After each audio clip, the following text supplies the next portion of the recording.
ఆంధ్రదేశాన్ని పరిపాలించిన మొట్టమొదటి రాజవంశము ఆంధ్ర శాతవాహనులు. వీరు క్రీస్తు పూర్వము 271 సంవత్సరం నుంచి క్రీస్తు శకము 174 సంవత్సరాల మధ్యకాలంలో పరిపాలించారు. ఆంధ్ర శాతవాహనులు మౌర్య చక్రవర్తులకు సామంతులు. మౌర్యుల తర్వాత మగధ రాజ్యాన్ని శుంగులు అనేవారు పరిపాలించారు. శుంగ వంశస్థాపకుడు పుష్యమిత్ర శుంగుడు. శుంగవంశ స్థాపకుడు పుష్యమిత్ర శుంగుడు. శుంగవంశములో చివరి రాజు దేవభూతి. శుంగవంశంలో చివరి రాజు దేవభూతి. శుంగుల తర్వాత మగధ రాజ్యాన్ని కాన్వ వంశం వారు పరిపాలించారు. శుంగుల తర్వాత మగధ రాజ్యాన్ని కాన్వ వంశం వారు పరిపాలించారు. కాన్వ వంశస్థాపకుడు వాసుదేవ కాన్వుడు. కాన్వ వంశస్థాపకుడు వాసుదేవ కాన్వుడు. కాన్వ వంశములో చివరి రాజు సుశర్మ. కాన్వ వంశంలో చివరి రాజు సుశర్మ. ఈ సుశర్మను చంపి శ్రీముఖుడు అంటే ఆయన శాతవాహన రాజ్యాన్ని స్థాపించాడు. కాన్వ వంశంలో చివరి రాజు సుశర్మను చంపి శ్రీముఖుడు శాతవాహన రాజ్యాన్ని స్థాపించాడు. ఆంధ్రుల గురించి పేర్కొన్న మొట్టమొదటి బ్రాహ్మణ గ్రంథము ఐతరేయ బ్రాహ్మణము. చాలా ఇంపార్టెంటు. నెంబర్ ఆఫ్ టైమ్స్ వివిధ కాంపిటేటివ్ ఎగ్జామ్లు అడిగినటువంటి బిట్టు. ఆంధ్రుల గురించి పేర్కొన్న మొట్టమొదటి గ్రంథము ఐతరేయ బ్రాహ్మణము. ఈ ఐతరేయ బ్రాహ్మణము ఋగ్వేదానికి సంబంధించినది. ఐతరేయ బ్రాహ్మణము ఋగ్వేదానికి సంబంధించినది. ఆ తర్వాత ఐతరేయ బ్రాహ్మణము క్రీస్తు పూర్వము 1000 సంవత్సరాల నాటిదని పండితుల యొక్క అభిప్రాయము. ఐతరేయ బ్రాహ్మణం ఎప్పటిదని పండితుల యొక్క అభిప్రాయము క్రీస్తు శకము 1000 సంవత్సరాల నాటిదని. అట్లాగే ఆంధ్రుల గురించి పేర్కొన్న మొట్టమొదటి విదేశస్థుడు మెగస్తనీస్. ఆంధ్రుల గురించి పేర్కొన్న మొట్టమొదటి విదేశస్థుడు ఎవరు? మెగస్తనీస్. మెగస్తనీసు ఇండికా అనే గ్రంథం రాశాడు. మెగస్తనీస్ ఇండికా అనే గ్రంథము రాశాడు. ఇండికా అనే గ్రంథములో ఆంధ్రులకు 30 దుర్గాలు ఉన్నవి, బలమైన సైన్యము ఉన్నది అని పేర్కొన్నాడు. మెగస్తనీస్ ఇండికా అనే గ్రంథంలో ఆంధ్రులకు 30 దుర్గాలు ఉన్నవి, బలమైన సైన్యము ఉన్నది అని పేర్కొనడం అనేది జరిగింది. ఆంధ్రుల గురించి పేర్కొన్న మొట్టమొదటి విదేశస్థుడు మెగస్తనీస్గా చెప్పుకోవడం అనేది జరిగింది.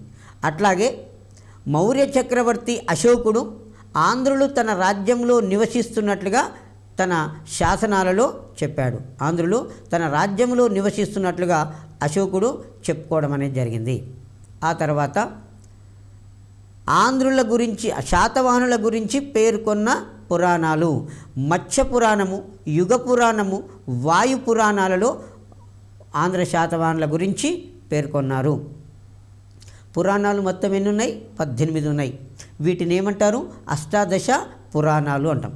పురాణాలు వివిధ రాజవంశావళి గురించి, ఆయా రాజుల గురించి, ఆయా రాజవంశాల చరిత్ర గురించి తెలియచేస్తున్నవి. ఆంధ్ర శాతవాహనుల గురించి తెలిపే పురాణాలు మత్స్య పురాణం, యుగ పురాణము, వాయు పురాణం. మత్స్య పురాణం, యుగ పురాణము, వాయు పురాణము శాతవాహనుల గురించి పేర్కొన్నవి. అలాగే నాసిక్ శాసనం, హాతి గుంఫా శాసనం, కనిహేరి గుహా శాసనములలో ఆంధ్ర శాతవాహనుల గురించి పేర్కొన్నవి. నాసిక్ శాసనం, హాతి గుంఫా శాసనం, కనిహేరి గుహా శాసనాలు ఆంధ్రుల శాతవాహనుల గురించి పేర్కొన్నవి.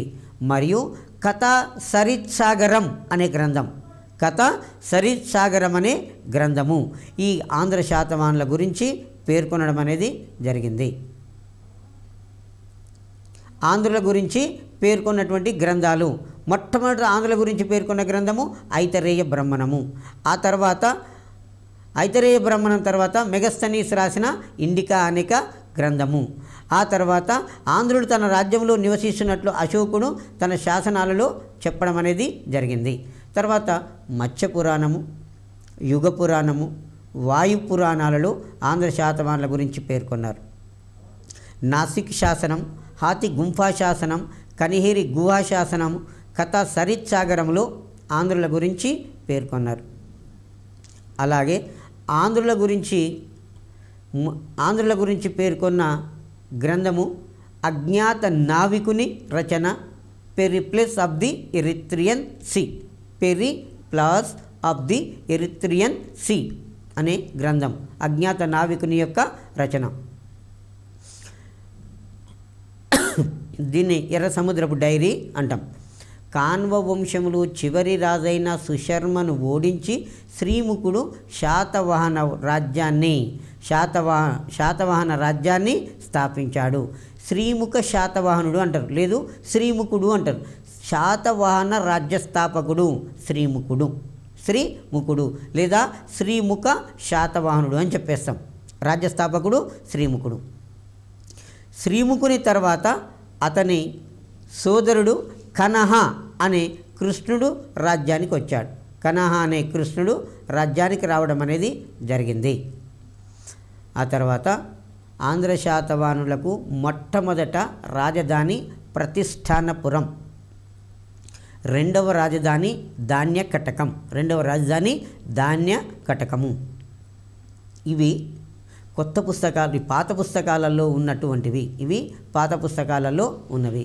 మరి ఇటీవల కాలంలో తెలంగాణ గవర్నమెంటు కొత్త పుస్తకాలు ముద్రించినప్పుడు శాతవాహనులకు మొదట రాజధాని కరీంనగర్ జిల్లాలోని కోటిలింగాల అని ఉన్నది. కరీంనగర్ జిల్లాలోని కోటిలింగాలని న్యూ టెక్స్ట్ బుక్లో ఉన్నది.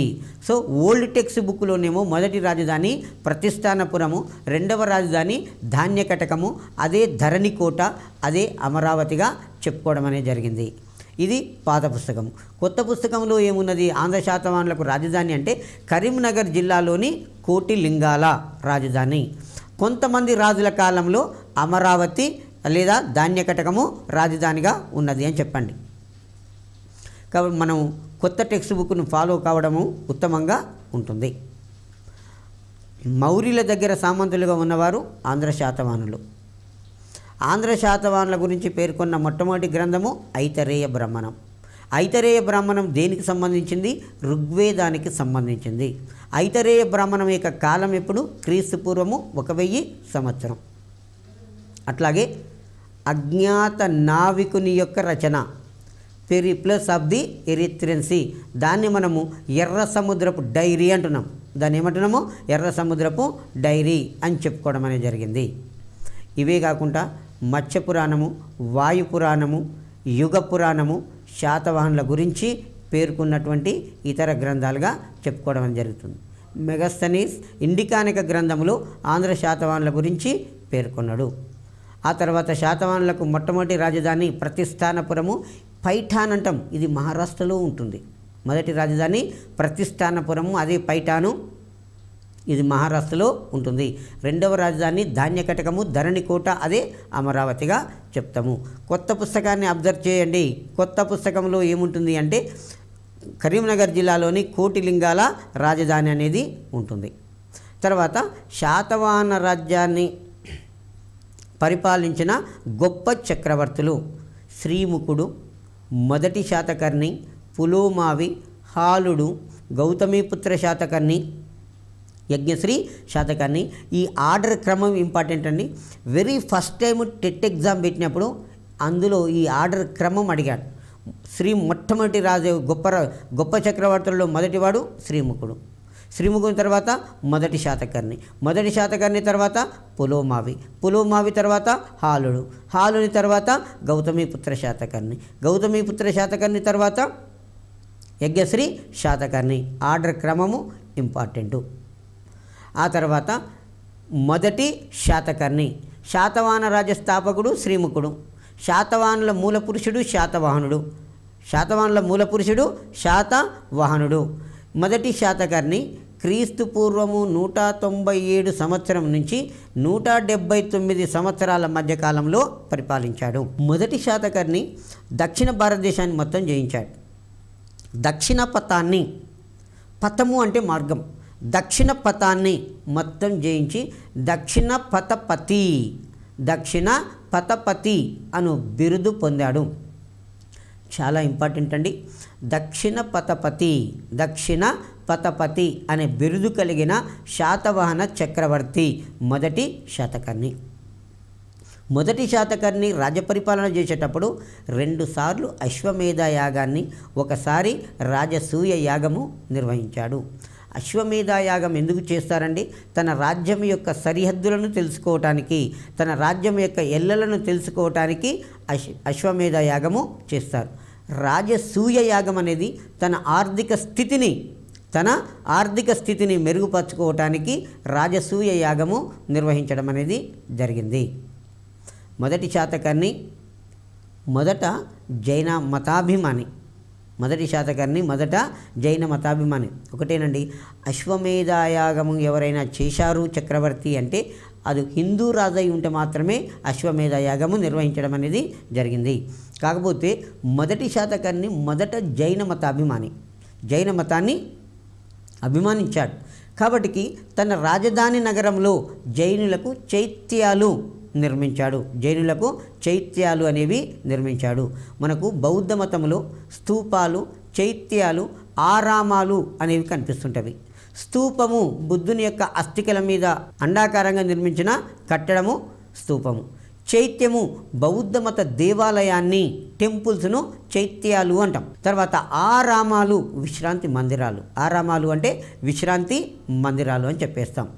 మొదటి శాతకర్ణి తన రాజధాని నగరంలో జైన మతస్థులకు చైత్యాలు నిర్మించారు. చైత్యాలు మీన్ దేవాలయాలు.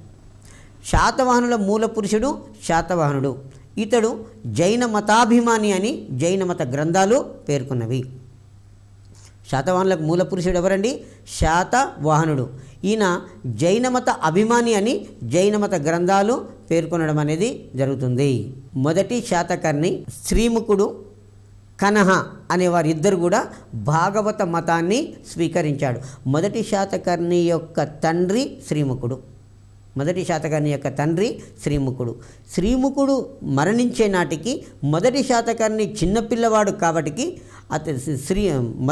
శ్రీముఖుని యొక్క సోదరుడు కనహ అనేవాడు రాజ్యానికి వస్తాడు. కనహ అనే మనము కృష్ణుడు అని కూడా పిలుస్తాము. సో శ్రీముఖుడు, కనహ అనే ఇద్దరు కూడా భాగవత మతాన్ని స్వీకరించాడు. భాగవత మతానికి ముఖ్య గ్రంథాలు పురాణాలు. భాగవత మతానికి ముఖ్య దేవుడు వాసుదేవుడు. తర్వాత మొదటి శాతకర్ణి మొదట జైన మతస్థునిగా ఉండి ఆ తర్వాత బ్రాహ్మణ మతాన్ని తీసుకొని బ్రాహ్మణ మత ఉద్ధరణకు విశేషమైన కృషి చేయడం అనేది జరిగింది. మొదటి శాతకర్ణి బ్రాహ్మణ మత ఉద్ధరణకు విశేషమైన కృషి చేశాడు. ఆ తర్వాత బ్రాహ్మణులకు గోదానాలు చేశాడు, భూదానాలు చేశాడు, సువర్ణ దానము చేశాడు. బ్రాహ్మణులకు గోదానము, భూదానము, సువర్ణ దానాన్ని నిర్వహించాడు. ఎవడు? మొదటి శాతకర్ణి అనేక చక్రవర్తి. శాతవనులలో మొదటి గొప్ప రాజులు శ్రీముఖుని తర్వాత మొదటి శాతకర్ణి వచ్చాడు. ఈయన వచ్చేసి దక్షిణ ప్రాంతాన్ని మొత్తం జయించాడు. దక్షిణ పతపతి అనే బిరుదు పొందాడు. తర్వాత తన విజయాలకు గుర్తుగా అశ్వమేధ యాగాన్ని చేశాడు. రాజసూయ యాగం అనే దానిని నిర్వహించాడు. ఇతను మొదట జైన మతాభిమాని. జైన మతస్థులకు తన రాజధాని నగరంలో చైత్యాలు నిర్మించాడు. ఆ తర్వాత బ్రాహ్మణ మతాన్ని అనుసరించాడు. బ్రాహ్మణులకు అనేక గోదానాలు, భూదానాలు, సువర్ణ దానాలు చేయడం అనేది జరిగింది. మొదటి శాతకర్ణి యొక్క భార్య నాగనిక. మొదటి శాతకర్ణి యొక్క భార్య పేరు నాగనిక. ఈ నాగనిక నానాఘాట్ శాసనం అనేదాన్ని రాయించింది. నానాఘాట్ శాసనం ఎవరించారు? దేవి నాగనిక. నానాఘాట్ శాసనము ఏ శాతకర్ణి విజయాలను తెలుపుతుంది? మొదటి శాతకర్ణి యొక్క విజయాలను గురించి తెలిపే శాసనము నానాఘాట్ శాసనము. నానాఘాట్ శాసనాన్ని ఎవరు రచించారు? మొదటి దేవి నాగనిక, మొదటి శాతకర్ణి యొక్క భార్య. మొదటి శాతకర్ణి తర్వాత పులోమావి అనేటాయన అధికారంలోకి వస్తాడు. పులోమావి ఉత్తర భారతదేశం మీద దండెత్తి పాటలీపుత్రం అనే నగరాన్ని ఆక్రమించాడు. చాలా ఇంపార్టెంట్ అండి. పులోమావి ఉత్తర భారతదేశం మీద దండెత్తి పాటలీపుత్రం అనే దానిని ఆక్రమించాడు. పాటలీపుత్రం అనే దానిని ఆక్రమించుకోవడం అనేది జరిగింది. ఆ తర్వాత శాతవాహన రాజులలో మరో గొప్ప రాజు హాలుడు. శాతవాహన రాజులలో మరో గొప్ప రాజు హాలుడు. శాతవాహన రాజులలో 17వ రాజు. చాలాసార్లు కాంపిటేటివ్ ఎగ్జామ్లు అడిగిన బిట్ ఏంటంటే శాతవాహనులలో 17వ రాజు ఎవరు? హాలుడు. శాతవాహనులలో 17వ రాజు ఎవరు? హాలుడు. హాలునికి గల బిరుదు కవి వత్సలుడు. హాలునికి గల బిరుదేంది? కవి వత్సలుడు. ఆంధ్రదేశపు మొట్టమొదటి ప్రజా కవి అంటారు ఈయనను. హాలుని ఆంధ్రదేశపు మొట్టమొదటి ప్రజా కవి అని కూడా కీర్తించడం జరుగుతుంది. హాలుడు 700 ప్రాకృత శ్లోకాలతోటి 700 ప్రాకృత శ్లోకాలతోటి గాథా సప్తశతి అనే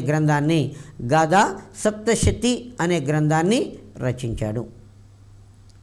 ఈ గ్రంథములో ఆ కాలము నాటి గ్రామీణ జీవన విధానము, సామాజిక వ్యవస్థ, ఆర్థిక పరిస్థితి మొత్తం కూడా వివరిస్తుంది.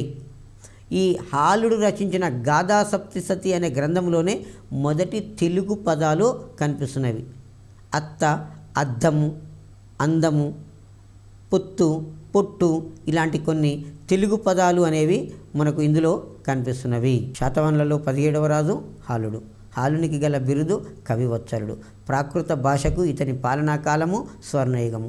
ప్రాకృత భాషలో గాథా సప్తశతి అనే గ్రంథాన్ని రాశాడు. ఈ గ్రంథము ఆనాటి సామాజిక వ్యవస్థను తెలియజేయడం అనేది జరిగింది.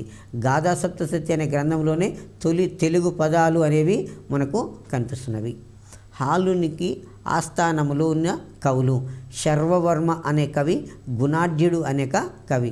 హాలుని పాలనా కాలము ఏ భాషకు స్వర్ణయుగము? ప్రాకృత భాషకు స్వర్ణయుగము. హాలుని ఆస్థానంలో ఉన్న కవి శర్వవర్మ, గుణాఢ్యుడు అనేక కవులు. శర్వవర్మ రచించిన గ్రంథము కాతంత్ర వ్యాకరణము. గుణాఢ్యుడు రచించిన గ్రంథము బృహత్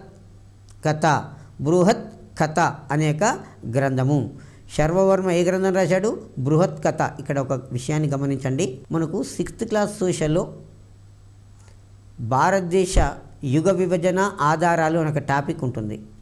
ఆ టాపిక్లో భారతదేశం లిఖిత ఆధారాలలో గుణాఢ్యుడు బృహత్ కథ మంజరి అనే గ్రంథాన్ని రాసి ఉండు అని 6th సోషల్లో ఉంటుంది. బృహత్ కథ మంజరి అనే గ్రంథాన్ని రాజపుత్రుల కాలంలో క్షేమేంద్రుడు రాశాడు. కేవలము బృహత్ కథ అనే గ్రంథాన్ని మాత్రమే గుణాఢ్యుడు రాస్తాడు. ఏ భాషలో? ప్రాకృత భాషలో రాయడం అనేది జరిగింది. హాలుని ఆస్థానంలో ఉన్న కవులు, ప్రముఖమైన కవులు శర్వవర్మ, గుణాఢ్యుడు. గుణాఢ్యుడు బృహత్ కథ అనే గ్రంథాన్ని రాస్తే శర్వవర్మ కాతంత్ర వ్యాకరణము అనే గ్రంథాన్ని రాశాడు. కాతంత్ర వ్యాకరణము సులభంగా సంస్కృత భాషను నేర్చుకోవటానికి ఉపయోగపడుతుంది. ఇది చాలాసార్లు డిఈసిలో కానీ ఆల్ కాంపిటేటివ్ ఎగ్జామ్లో కానీ అడుగుతున్నటువంటి యొక్క బిట్టు. కాతంత్ర వ్యాకరణము దేనికి ఉపయోగపడుతుంది అంటే సులభంగా సంస్కృత భాషను నేర్చుకోవటానికి ఉపయోగపడుతుంది. Very most important. సులభంగా సంస్కృత భాషను నేర్చుకోవటానికి ఉపయోగపడే గ్రంథము కాతంత్ర వ్యాకరణం. కాతంత్ర వ్యాకరణం అనే గ్రంథాన్ని ఎవరు రాశారు? శర్వవర్మ అనే కవి రాశాడు. ఆ తర్వాత శాతవాహన రాజులందరిలోకెల్లా గొప్పవాడు గౌతమిపుత్ర శాతకర్ణి. ఎందుకంటే మనకు ఈ పురాణాల ప్రకారము శాతవాహన సామ్రాజ్యాన్ని 30 మంది రాజులు 450 సంవత్సరాలు పరిపాలించారు. రాజులు ఎంతమంది? 30 మంది రాజులు. ఎన్ని సంవత్సరాలు పరిపాలించారు? 450 సంవత్సరాలు పరిపాలించారు. ఇందులో 30 మంది రాజులలో మనం కేవలము కొద్ది మంది రాజులని తీసుకోవడం అనేది జరిగింది. ఫస్ట్ వన్ ఎవరు? మొదటి మనకు గొప్ప చక్రవర్తులలో శ్రీముఖుడు తర్వాత మొదటి కృష్ణుడు, తర్వాత పులోమావి, ఆ తర్వాత హాలుడు, తర్వాత గౌతమిపుత్ర శాతకర్ణి, యజ్ఞశ్రీ శాతకర్ణి అంటాం. శాతవాహనుల మూల పురుషుడు ఎవరు? శాతవాహనుడు. తర్వాత రాజ్యస్థాపకుడు శ్రీముఖుని తర్వాత అతని సోదరుడు కనహ అనే కృష్ణుడు అధికారంలోకి వచ్చాడు. అతని తర్వాత మొదటి శాతకర్ణి తర్వాత హాలుడు, గొప్ప మొదటి శాతకర్ణి తర్వాత పులోమావి. పులోమావి ఉత్తర భారతదేశమే దండయాత్ర చేశాడు, పాటలీపుత్రం వరకు జయించాడు. ఆ తర్వాత హాలుడు. హాలుని తర్వాత గొప్ప రాజులలో గౌతమిపుత్ర శాతకర్ణి. గౌతమిపుత్ర శాతకర్ణి శాతవాహనులలో 23వ రాజు. గౌతమిపుత్ర శాతకర్ణి శాతవాహనులలో 23వ రాజు.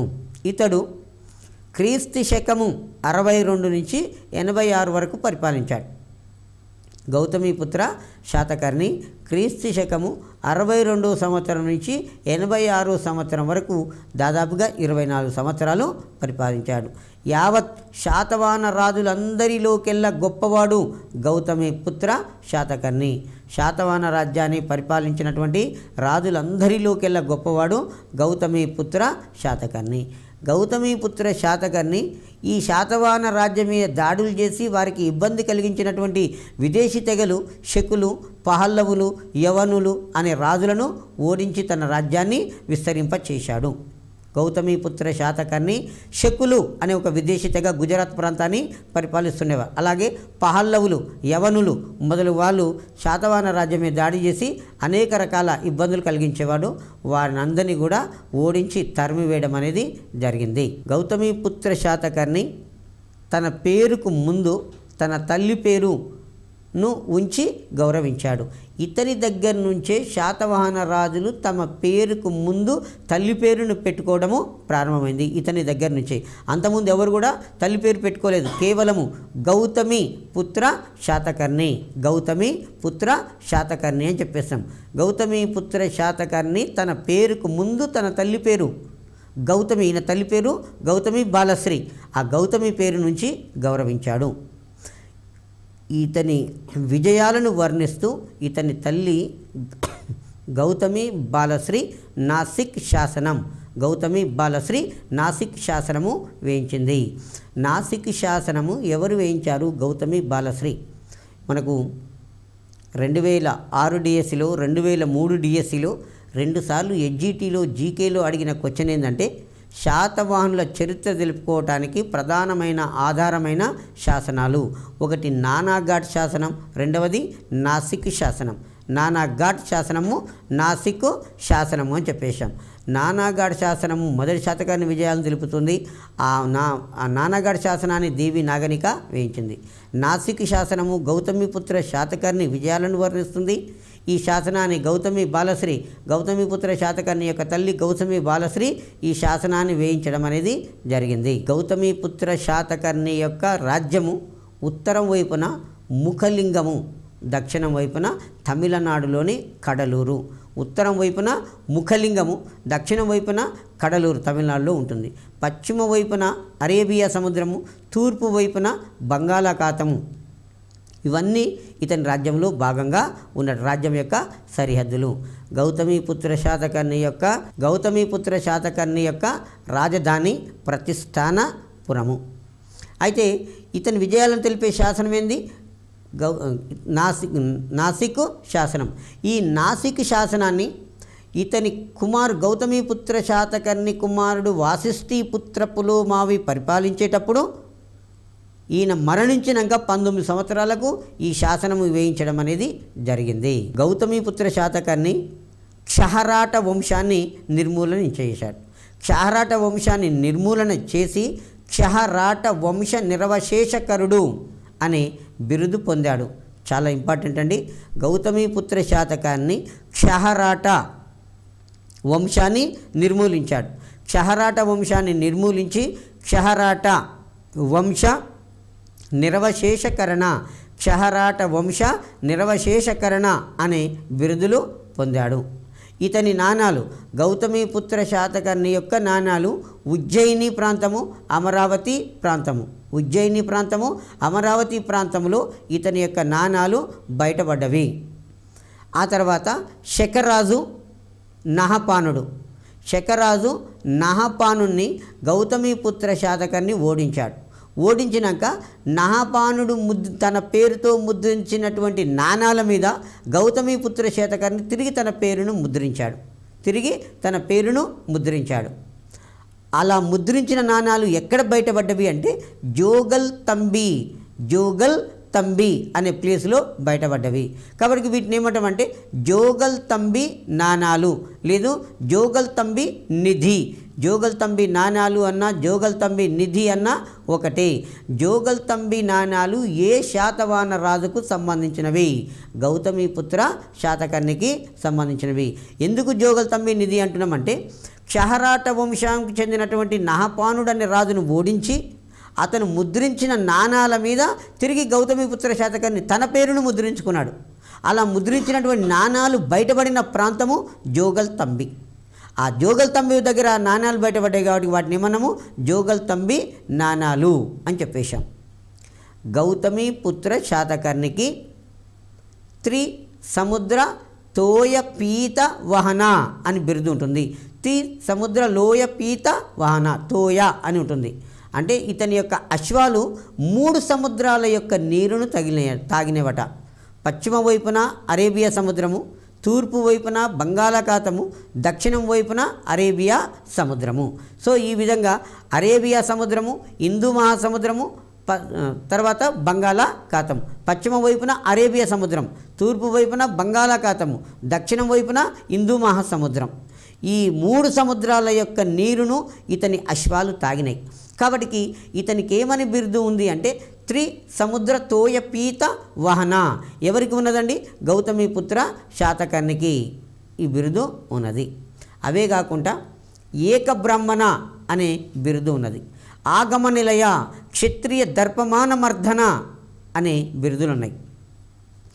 ఏక బ్రాహ్మణ, బ్రాహ్మణులందరిలోకెల్లా ఉన్నతమైన వాడు, బ్రాహ్మణులందరిలోకెల్లా ఉన్నతమైన వాడు అని అర్థం.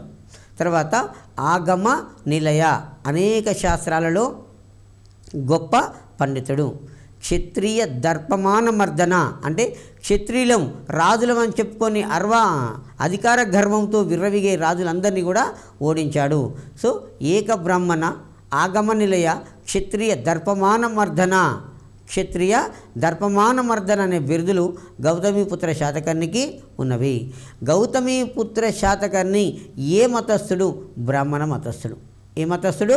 బ్రాహ్మణ మతస్థుడు అని చెప్పేస్తాం. ఆ తర్వాత గౌతమిపుత్ర శాతకర్ణి తర్వాత అతని కుమారుడు 2వ పులోమావి అధికారంలోకి వచ్చాడు.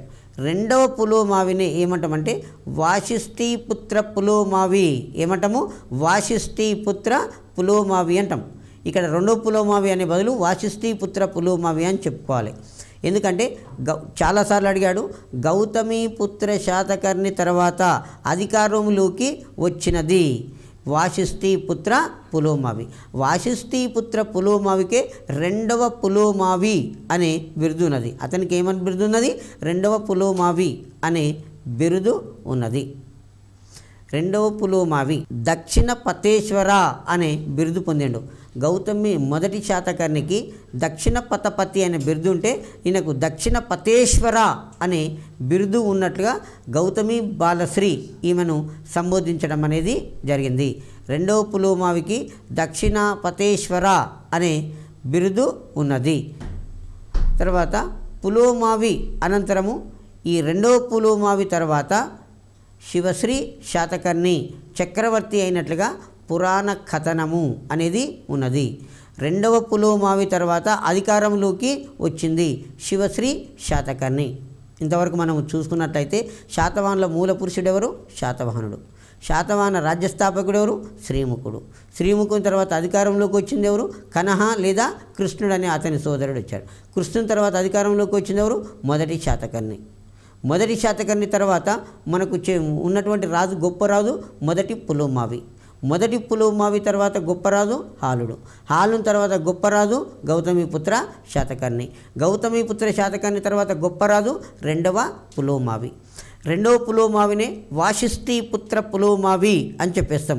ఇతను కూడా తన పేరుకు ముందు తన తల్లి పేరు నుంచి గౌరవించాడు. ఇతను కూడా తన పేరుకు ముందు తన తల్లి పేరు నుంచి గౌరవించడం అనేది జరిగింది. 2వ పులోమావి దక్షిణ పతేశ్వర అనే బిరుదు పొందిండు. 2వ పులోమావి అనంతరము శివశ్రీ శాతకర్ణి రాజు అయినట్లుగా పురాణ కథనం అనేది మనకొకటి తెలియజేస్తుంది. శివశ్రీ శాతకర్ణి అధికారంలోకి వస్తాడు.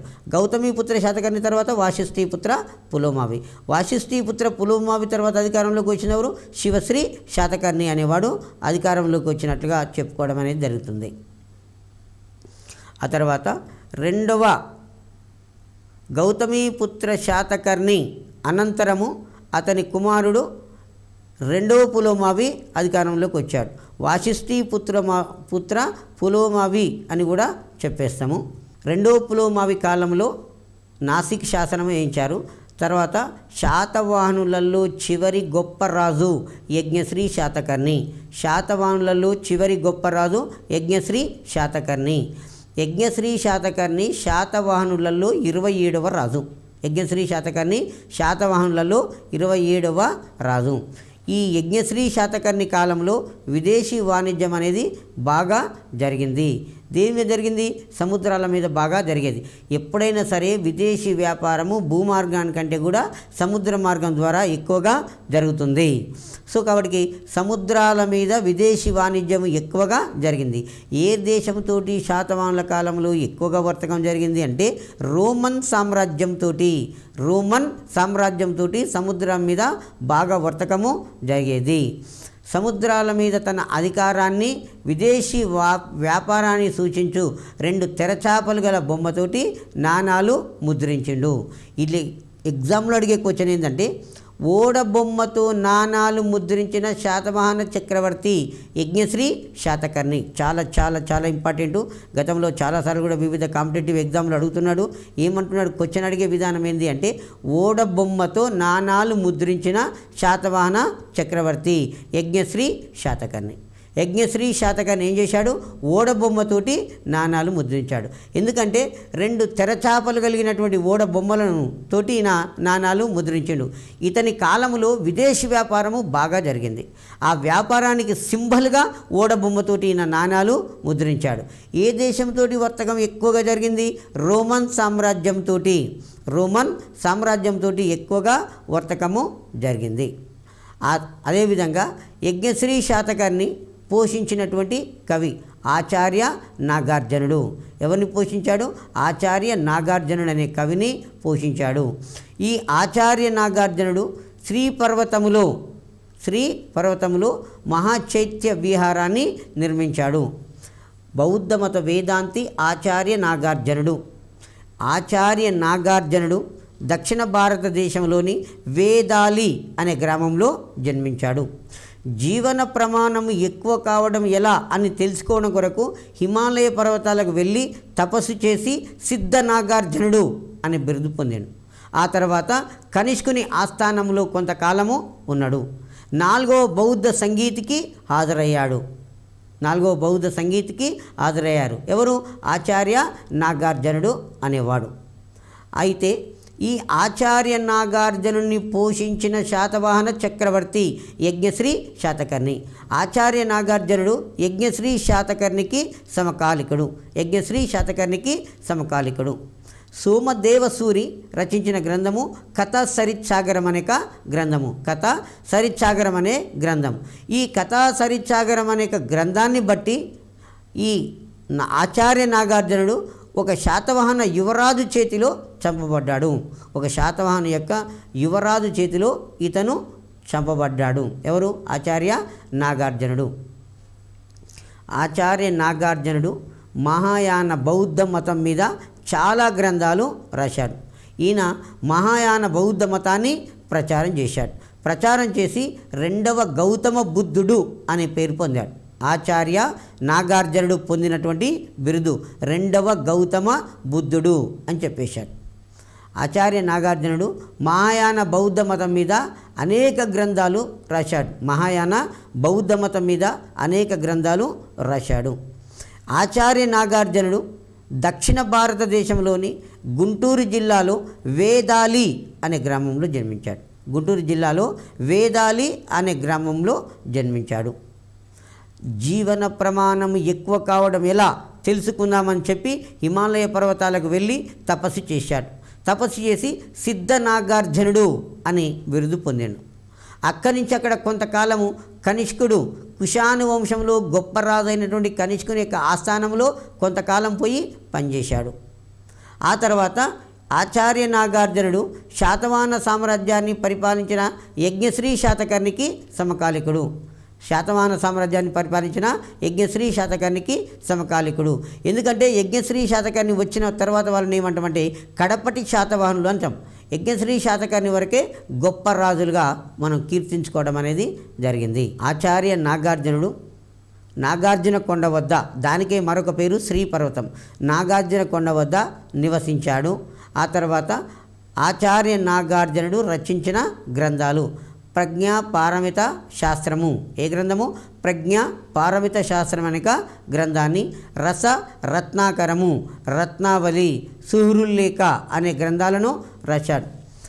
ఆచార్య నాగార్జునుడు రచించిన గ్రంథాలు ప్రజ్ఞా పారమిత శాస్త్రము, రస రత్నాకరము, రత్నావళి, సుహృల్లేఖ, ఆరోగ్య మంజరి, ఆరోగ్య మంజరి అనేక గ్రంథాలను ఇతను రాయడం అనేది జరిగింది. ఆచార్య నాగార్జునుడు మహాయాన బౌద్ధ మతాన్ని ప్రచారం చేశాడు. మహాయాన బౌద్ధ మతం యొక్క ప్రచారం ప్రభావం ఇతని మీద ఎక్కువగా ఉండింది. ఈ మహాయాన మతాన్ని ప్రభావితము ఇతను చేశాడు. క్రీశకము 12వ శతాబ్దానికి చెందినవాడు. ఆచార్య నాగార్జునుడు ఏమంటారు అంటే ఇండియన్ ఐన్స్టీన్ అని పిలుస్తాం. ఐన్స్టీను జర్మనీ దేశానికి చెందిన తత్వవేత్త. హిట్లర్కు అనుచరుడుగానే ఉన్నాడు. ఆ తర్వాత హిట్లర్ నినాదాల వలన జర్మనీ దేశం వదులుకొని వెళ్ళిపోవడం అనేది జరిగింది. మొన్నగాక అంతకుముందు డిఎస్ ఎగ్జామ్లో స్కూల్ ఆఫ్ స్టూడెంట్లో అడిగాడు. ఐన్స్టీను ఎవరి వలన జర్మనీ దేశాన్ని వదులుకున్నాడు? హిట్లర్ వలన జర్మనీ దేశాన్ని వదిలి పారిపోవడం అనేది జరిగింది. ఇండియన్ ఐన్స్టీన్ అని మనం ఎవరిని పిలుచుకుంటామంటే ఆచార్య నాగార్జునుని ఇండియన్ ఐన్స్టీన్ అని పిలవడం అనేది జరిగింది. శాతవాహనులలో చిట్ట చివరి రాజు 3వ పులోమావి. శాతవాహనులలో చిట్ట చివరి రాజు పేరు 3వ పులోమావి. ఈ 3వ పులోమావి శాతవాహన రాజులు తమ రాజ్యాన్ని 3వ పులోమావి తర్వాత శాతవాహన రాజులు తమ రాజ్యాన్ని జనపదాలు, ఆహారాలు, గ్రామాలుగా విభజించారు. శాతవాహనులు తమ రాజ్యాన్ని జనపదాలను తిరిగి ఆహారాలు తిరిగి గ్రామాలుగా విభజించడం అనేది జరిగింది. కొన్ని ఆహారాలు కలిస్తే జనపదము, కొన్ని ఆహారాలు కలిస్తే జనపదంగా చెప్తాం. కొన్ని గ్రామాలు కలిస్తే జనపదంగా దాన్ని చెప్పుకోవడం అనేది జరుగుతుంది. ఆహారాల పరిపాలన అమాత్యులు నిర్వహించేవారు. ఇది ఇంటర్మీడియట్ పుస్తకంలో ఉంటుంది. అయితే మనకు 6th సోషల్లో మైండ్ కొంచెం కేర్ఫుల్గా చూడండి. 6th సోషల్లో ఏముంటుంది అంటే ఆహారాన్ని నిర్వహించే ఉద్యోగి మహామాత్రుడు అని ఉంటుంది. సో ఇది కన్ఫ్యూజ్ కావద్దండి.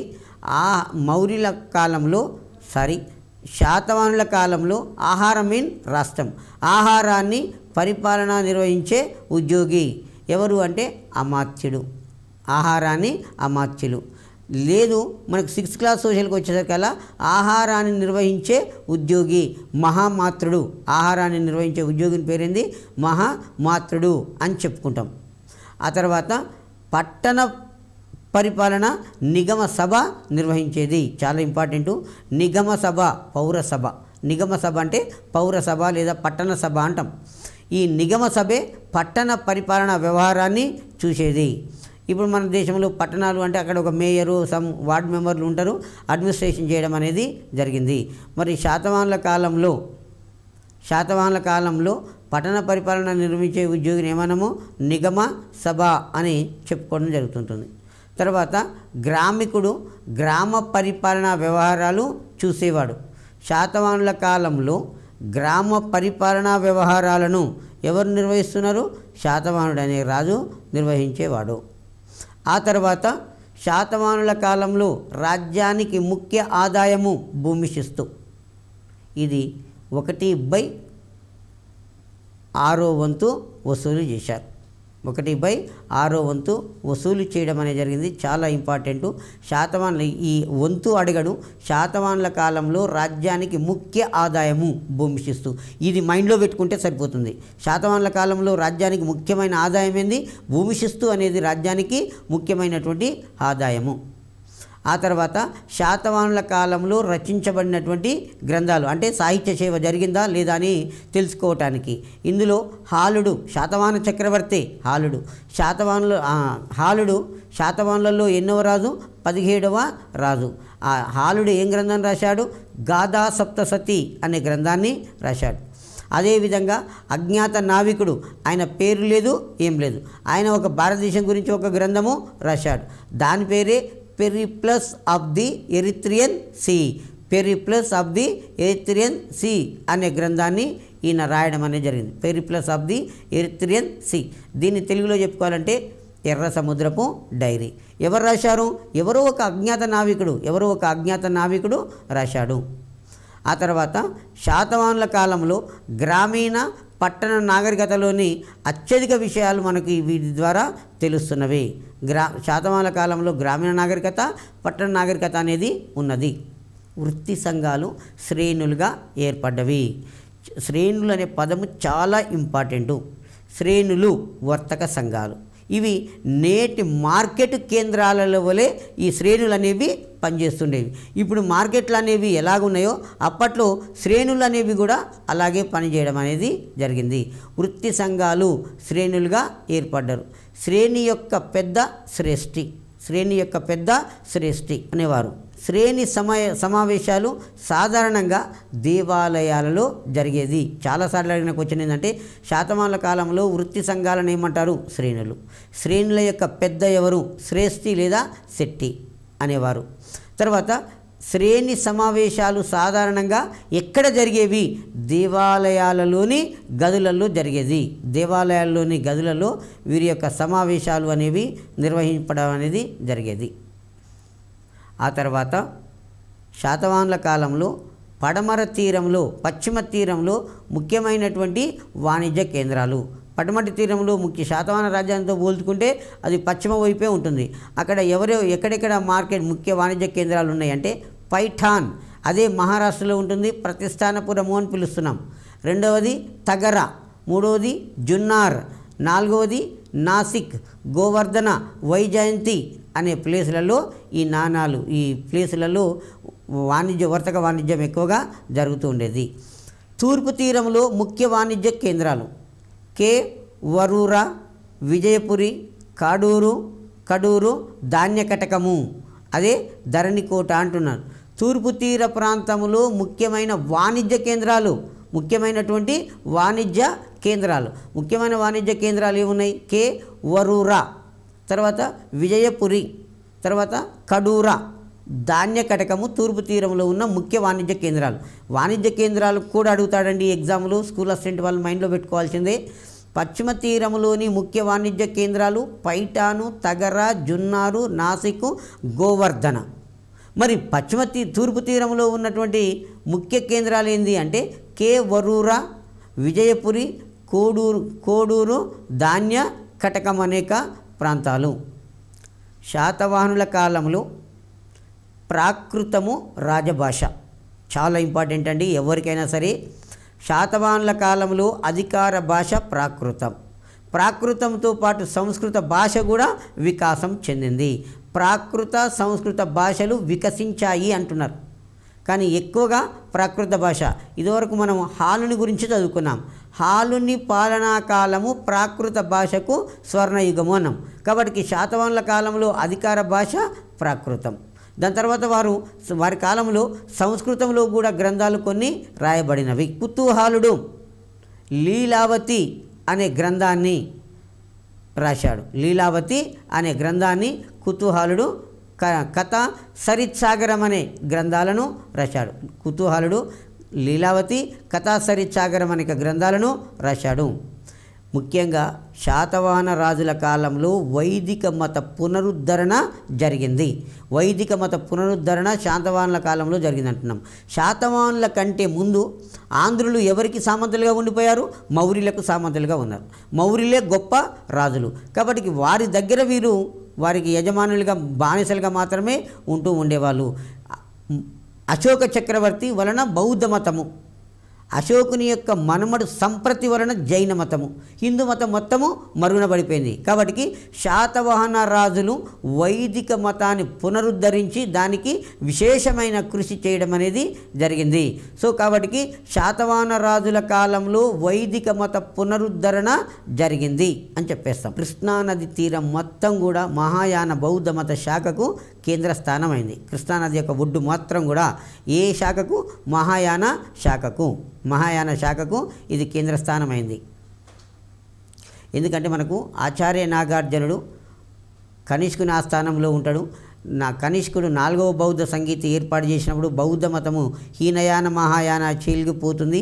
హీనయాన మతస్థులు గౌతమ బుద్ధుని దేవునిగా ఆరాధిస్తారు, కాళీ సింహాసనాన్ని పూజిస్తుంటారు. మహాయాన మతస్థులు గౌతమ బుద్ధుని ఒక దేవునిగా ఆరాధిస్తారు. మహాయాన బౌద్ధ మతంలోనే గౌతమ బుద్ధునికి ఒక విగ్రహ రూపం కల్పించడం అనేది జరుగుతూ ఉంది. ఆ తర్వాత శాతవాహనుల కాలం నాటి స్తూపాలు, చైత్యాలు, విహారాలు అనేవి నిర్మించారు. శాతవాహన రాజులు స్తూపాలను నిర్మించారు, చైత్యాలను నిర్మించారు, విహారాలు. స్తూపము బుద్ధుడి యొక్క అస్థికల మీద లేదు అతని ముఖ్యమైన శిష్యుల యొక్క అస్థికల మీద అండాకారంగా నిర్మించిన కట్టడము. ఇది భూమి నుంచి కట్టుకుంటూ గోళాకారంలో తీసుకొని రావడం అనేది జరుగుతుంటుంది. స్తూపాలు అంటే ఒక రకంగా చెప్పుకోవాలంటే సమాధులు. తర్వాత చైత్యాలు, బౌద్ధ మత దేవాలయాలను చైత్యాలు అంటాం. విహారాలు బౌద్ధ మత సన్యాసుల విశ్రాంతి మందిరాలు. విహారాలు అంటే బౌద్ధ మత సన్యాసుల విశ్రాంతి మందిరాలు. ఇందులో ముఖ్యమైనవి బట్టిప్రోలు స్తూపము, అమరావతి స్తూపము, జగ్గయ్యపేట స్తూపము, ఘంటసాల స్తూపము, శాలిహుండము, శ్రీపర్వతము. ఇవన్నీ శాతవాహనుల కాలంలో నిర్మించబడిన ముఖ్యమైనటువంటి స్తూపాలుగా వస్తాయి. ఖమ్మం జిల్లాలో నేలకొండపల్లి, తర్వాత నల్గొండ జిల్లాలో ఫణిగిరిలో కూడా స్తూపాలు అనేవి తెలంగాణ ప్రాంతంలో బయటపడ్డవి. అమరావతి స్తూపము, బట్టిప్రోలు స్తూపము, జగ్గయ్యపేట స్తూపము, ఘంటసాల స్తూపము, శాలిహుండం స్తూపము, శ్రీపర్వతం స్తూపము ముఖ్యమైనటువంటి స్తూపాలు. ఇందులో బట్టిప్రోలు స్తూపములో గౌతమ బుద్ధుని యొక్క అస్థికతోటి నిర్మించబడింది. బట్టిప్రోలు స్తూపము గౌతమ బుద్ధుని యొక్క అస్థికతోటి నిర్మించబడింది. ఆంధ్రదేశంలో ప్రముఖమైన స్తూపము అమరావతి స్తూపము. ఈ అమరావతి స్తూపము గుంటూరు జిల్లాలో కృష్ణానది తీరాన ఉన్నది. ఈ అమరావతి స్తూపం యొక్క రైలింగ్ చలవరాతితో చేశారు. నగిష్యాలతోటి మొత్తం బొమ్మలతోటి, పూలతోటి, లతలతోటి ఆకారంగా ఈ అమరావతి స్తూపాన్ని మలిచారు. ఈ అమరావతి స్తూపం యొక్క రైలింగ్ని ఎవరు తరలించుకొని పోయారు? బ్రిటిష్ వారు దేశానికి తీసుకొని పోయారు. తీసుకొని పోవటానికి వీలు లేనటువంటి యొక్క ఆ వస్తువులను మద్రాసు మ్యూజియంలో భద్రపరచడం అనేది జరిగింది. అలాగే శాతవాహనుల కాలంలో మహారాష్ట్రలో కార్లే, నాసిక్, కనిహేరి, బేడ్స్, బాజా. కార్లే, నాసిక్, కనిహేరి, బేడ్స్, బాజా మొదలగు చోట్ల గుహాలయాలు, చైత్యాలు అనేవి నిర్మించడం అనేది జరిగింది.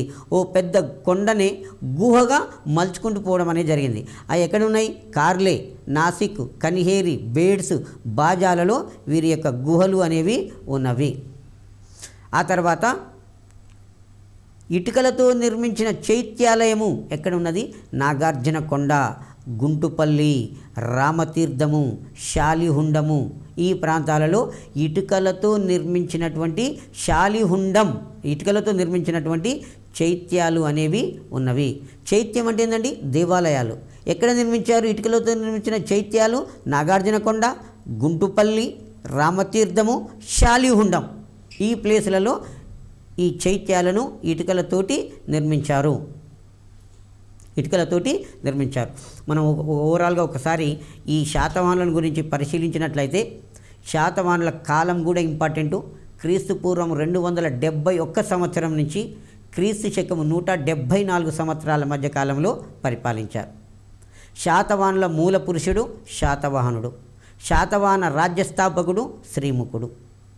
చిట్ట చివరి శాతవాహన రాజు 3వ పులోమావి. మూడవ పులోమావి.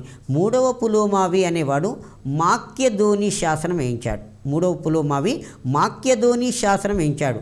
ఈ మాక్యధోని శాసనము ప్రస్తుతం కర్ణాటక రాష్ట్రంలో బళ్ళారి జిల్లాలో ఉన్నది. బళ్ళారి జిల్లాలో ఉన్నది మాక్యధోని శాసనం ఎవరేయించారు? మూడవ పులోమావి. శాతవాహనులలో చిట్ట చివరి రాజు ఎవరు? మూడవ పులోమావి. తర్వాత అతని సోదరుడు కనహ అనేవాడు అధికారంలోకి వస్తాడు. ఆయననే కృష్ణుడు అని చెప్పేస్తాం. అతని తర్వాత మొదటి శాతకర్ణి అధికారంలోకి వస్తాడు. ఇందులో మనకు మొదటి శాతకర్ణి అంటే మనకు గుర్తుకొచ్చేది ఆయనకున్నటువంటి బిరుదు దక్షిణ పతపతి అనే బిరుదు. అయితే ఇందులో వాశిష్ఠీపుత్ర పులోమావి రెండవ పులోమావి దక్షిణ పతేశ్వరుడు అని ఆయనకు బిరుదున్నది. ఈయనకేమో దక్షిణ పతపతి, దక్షిణ పతేశ్వరుడు. ఒకసారి వినండి. మొదటి శాతకర్ణికి దక్షిణ పతపతి అనే బిరుదు ఉంటుంది. గౌతమీపుత్ర శాతకర్ణి కుమారుడు వాశిష్ఠీపుత్ర పులోమావి, ఆయననే రెండవ పులోమావి అంటాం. అతనికి ఉన్నటువంటి బిరుదు ఏంటంటే దక్షిణ పతేశ్వరుడు. దక్షిణ పతేశ్వరుడు అనే బిరుదు ఉంటుంది. ఈ మొదటి శాతకర్ణి విజయాలను వర్ణిస్తూ అతని భార్య దేవి నాగనిక నానాఘాట్ శాసనము వేయించింది. నానాఘాట్ శాసనం వేయించింది. మొదటి పులోమావి ఉత్తర భారతదేశం మీద దండయాత్ర చేశాడు. పాటలీపుత్రం వరకు ఈయన దోసుకోవడం అనేది జరిగింది. శాతవాహనులలో 17వ రాజు హాలుడు. హాలునికి కవివత్సరుడు అనే బిరుదు ఉన్నది. ప్రాకృత భాషకు ఇతని పాలనా కాలము స్వర్ణయుగము. ప్రాకృత భాషలో గాథా సప్తసతి అనే గ్రంథం రాశాడు. గాథా సప్తసతి అనే గ్రంథము రాశాడు. ఆ తర్వాత హాలుని ఆస్థానంలో శర్వవర్మ, గుణాఢ్యుడు అనే కవులు ఉన్నారు. శర్వవర్మ కాతంత్ర వ్యాకరణము, గుణాఢ్యుడు బృహత్ కథ. కాతంత్ర వ్యాకరణము దేనికి ఉపయోగపడుతుంది అంటే సులభంగా సంస్కృత భాషను నేర్చుకోవటానికి ఉపయోగపడుతుంది. ఇది కూడా గతంలో టెట్ ఎగ్జామ్లో అడిగాడు. ఫస్ట్ టైం పెట్టినప్పుడు, సెకండ్ టైం పెట్టినప్పుడు అడిగాడు. చాలా కేర్ఫుల్గా వినండి. సులభంగా సంస్కృత భాషను నేర్చుకోవటానికి ఉపయోగపడే గ్రంథము. సులభంగా సంస్కృత భాషను నేర్చుకోవటానికి ఉపయోగపడే గ్రంథము కాతంత్ర వ్యాకరణము. కాతంత్ర వ్యాకరణము. శాతవాహన రాజులందరిలోకెల్లా గొప్పవాడు గౌతమీపుత్ర శాతకర్ణి. గౌతమి ఇక్కడ మనకి ఎగ్జామ్లో జోగల్తంబి నిధి లేదు జోగల్తంబి నాణాలు ఏ శాతవాహన రాజుకు చెందినవి? గౌతమీపుత్ర శాతకర్ణికి చెందినవి. ఎలా గౌతమీపుత్ర శాతకర్ణికి చెందినవి అని చెప్తామంటే ఇతను ఏం చేశాడు? శకరాజు అయినటువంటి నహపానుని ఓడించి నహపానుడు ముద్రించిన నాణాల మీద తన పేరును ముద్రించుకున్నాడు. అవి జోగల్తంబి అనే ప్లేస్ దగ్గర బయటపడ్డవి కాబట్టి వాటిని జోగల్తంబి నాణాలు అంటాం. వాటిని జోగల్తంబి నిధి అని కూడా మనము చెప్పుకోవడం అనేది జరిగింది. గౌతమీపుత్ర శాతకర్ణి నుంచే తన పేరుకు ముందు తల్లి పేరును పెట్టుకొని గౌరవించడం అనేది జరిగింది. శాతవాహనుల కాలంలో స్త్రీలకు గౌరవమైన స్థానం ఇవ్వబడింది. సంఘంలో స్త్రీలకు గౌరవప్రదమైనటువంటి స్థానము ఇవ్వబడింది. శాతవాహనుల కాలంలో వర్తక సంఘాలను ఏమన్నామంటే శ్రేణులు అని పిలిచాం. శాతవాహనుల కాలంలో వర్తక సంఘాలను ఏమన్నాము? శ్రేణులు అన్నాం. శ్రేణి పెద్ద, శ్రేష్ఠిగా చెప్పుకోవడం అనేది జరుగుతుంటుంది. ఇవి ఇప్పుడు బ్యాంకులు ఏ విధంగా పనిచేస్తున్నాయో అలాగే ఈ శ్రేష్ఠుల కాలంలో కూడా ఈ శ్రేణులు బ్యాంకుల వల్ల పనిచేసి వర్తకులకు లోన్లు ఇవ్వడం అనేది జరిగింది. శాతవాహనుల కాలంలో పశ్చిమ తీరంలోని ఓడరేవులు బరుకచ్చము, కళ్యాణి, సోపార. తూర్పు తీరంలో ఘంటసాల, మైసోలియా. మైండ్లో పెట్టుకోండి. పశ్చిమ తీరంలోని ఓడరేవులు బరుకచ్చమే, సూరత్ అంటాం. ఇప్పుడు బరుకచ్చము దానికి మరొక పేరు బ్రోచ్ అంటాం. బరుకచ్చము, కళ్యాణి, సోపార. తూర్పు తీరంలో మాత్రము ఘంటసాల, మైసోలియా అనే మచిలీపట్నం అంటాం. మచిలీపట్నం పాత పేరే బందరు అంటాం. మచిలీపట్నం అన్న, మైసోలియా అన్న, బందరు అన్న ఒకటే తూర్పు తీరంలో. ఏ దేశంతో వర్తకం జరిగింది అంటే రోమ్ దేశంతో వర్తకం జరిగింది. శాతవాహనుల కాలంలో ఏ దేశంతో? రోమ్ దేశంతో ఎక్కువగా వర్తకము నిర్వహించబడింది.